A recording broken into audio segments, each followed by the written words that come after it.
If you're interested in buying property in Medellin, boy, do we have some great tips for you in this video. I just got done interviewing Andrew, who's been here for 15 years and spent about 10 of those years investing in real estate. And in this video, he's going to share with you some of the best gold nuggets when it comes to investing in Medellin that he's learned in his time over here. This is so value packed, so make sure you pay attention, maybe take some notes, and also stay to the end because we have a special tip for you on how you can actually invest in property without having cash. The number one question that we get, and that we get now, not only through the masterclass, but also because we sell real estate now. We are real estate agents. We get the question as to what neighborhood should I buy my apartment in? And those are loaded questions, right? Well, it depends why you're buying an apartment. If you're buying it to live in there and you just want lifestyle, then it depends where you want to live. For example, I would never buy and live in Poblado because I prefer to live in Laureles, right? But if I wanted to invest and get a place for just Airbnb, I wouldn't buy in Laureles. I'd buy in Provenza because the return is much more. That's a tourist area and the rents go for much higher, right? So I guess it depends the goal that you're after with purchasing your property. That's absolutely true. I think it depends on what you're going to be doing. If you're going to be living here, let's say part of the year and then renting it out, and you want to at least break even, I mean, a place like El Poblado would do it. And you don't have to be like near Parquelleras. You could be in like Patio Bonito, Astorga, Manila. You're close enough where it could be walking distance to those places, like 15-minute, 20-minute walking distance to Provenza or to the coffee shops and all that stuff. But you're far enough away where you're not like, it's not in your face. When it comes to return on investment, it'll be higher than being in the up and coming areas like Laureles or maybe even Envigado, just because they're so far from everything that's happening that, the demand is in El Poblado. So I always ask people, well, if it's for investment purposes, then look at El Poblado. If it's for lifestyle, look at what you want, what you like. The latest property that we sold was a property in Provenza. The purchase price was about $250,000 US. It's a 4-bedroom, 4-bathroom. He's going to have to renovate it. Not completely, not tearing up floors, but a lot of renovations. So total investment will be about $310,000 US. And according to Airbnb and AirDNA and all the research that we've done, he should be able to get around $4,000 a month for that 4-bedroom apartment. Or it's like a penthouse on the top floor, and it's a 2-story penthouse.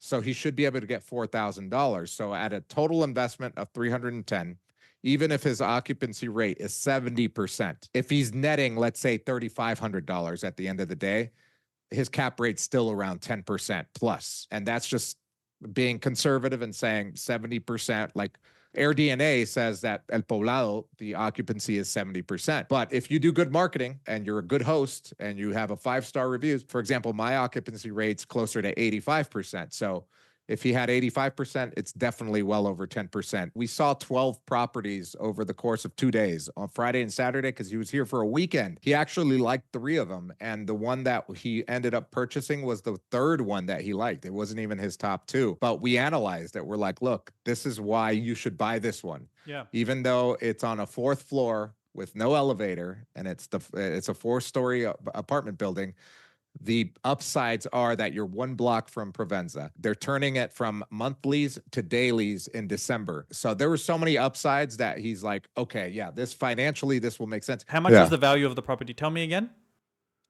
He bought it for about $250,000 US. $250,000, and he's going to put $60,000 in renovation into it. To make it $310,000. If he didn't do any renovations and just rented it out as is, how much would he get monthly from that property?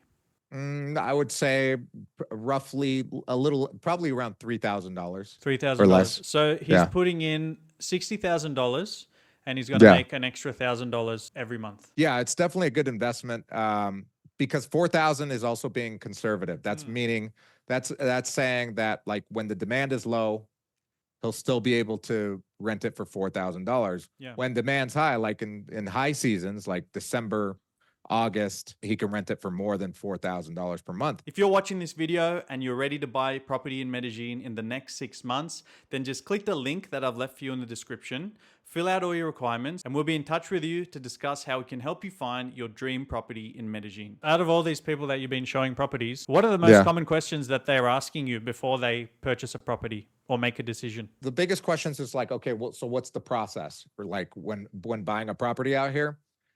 What should I look out for if I'm going to buy a property out here so that I don't get, gringo priced, scammed, etc. And it doesn't happen very often where people get gringo priced on properties, because it's pretty easy to actually, any time that you spend researching, you can see like, oh, this property is overpriced. And one of the best ways to see whether a property is overpriced is checking how much it costs per square meter. I always tell people that if you could get a property close to 5 million pesos per square meter, that's gold. That's golden. Because that's a full renovation job, right? It could be. I mean, for example, the one that this client just bought is not a full renovation, and it was about that. He's not redoing floors or anything. He's just doing more aesthetic type of upgrades. That's one, is doing comps. We do them based on price per square meter and the area. Knowing that brand new construction in El Poblado is going to cost you about 14 to 17 million per square meter. Having that in your mind, imagine getting something in that same neighborhood for 5 million per square meter and maybe renovating it completely, moving it up to like a 7 or 9 million per square meter because of your renovations, which is what's going to happen with that client once he renovates this. It's going to go from 5 million per square meter. If he wants to resell it, it'll be closer to 7 million per square meter. So we've been actually looking at a few properties lately, and a lot of these properties are coming in at about 7.5 million per square meter. And they're actually older places, maybe 20, 30 years old, but completely remodeled on the inside. Would that be a good price? About 7.5? If it's turnkey, you just got to check with AirDNA and do your research as to how much money you can make conservatively to see what your return on investment. And one of the principles, I guess, for investing for me is that if you could at least make 1% per month, you've got a good investment. So those are the type of things that I go through with the clients. Another big question that people ask when they're buying property out here is, how do I bring money over? I can't open up a Colombian bank account. How do I bring the money over? That's pretty easy. You bring it over by opening up a Colombian brokerage account with a company like Alianza or Acciones y Valores, which are brokerage firms in Colombia. You open up an account and then you wire yourself money from your account in the United States over to your brokerage account in Colombia. And then you have the money here under your name, under your account, and then you wire that money over to the Bancolombia or whatever, the local bank of the seller, obviously with your attorney helping you so that the money is registered through the national bank so that it's a registered investment. So that's another big question. And finally, another huge question that people ask is, what do I do for doing renovations? Like, they don't know anybody here. They have no contacts here. And I'll tell you one thing, finding a good contractor in Medellin is hard. And once you find a good one, you hold on to him for dear life, especially if this is your business. Because, for example, the guy that we found when we did our first apartment, we went through 5 contractors until we found that guy. And he's been our go-to guy on all of our projects, including the one that we just sold to our current client. We know how to work with him, and we know he's good quality. He's not going to like cut corners.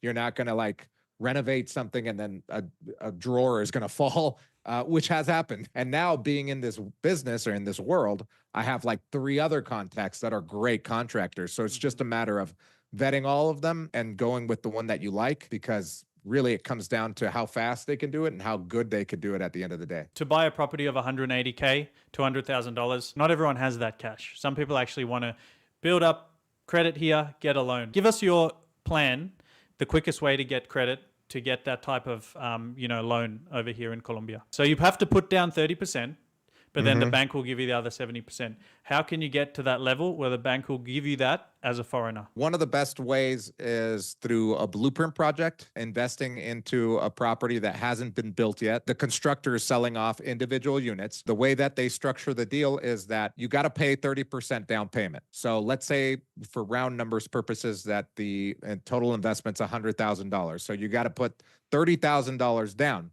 That $30,000 down payment is broken down in 24 months because it's going to take 2 years for them to build the building. So in 24 months, you're making monthly payments. Those monthly payments is getting reported to the credit bureaus. The constructor is reporting your payments so that you're building Colombian credit. After the 2 years, your credit should be good enough for you to apply for a loan with the bank that they're working together with.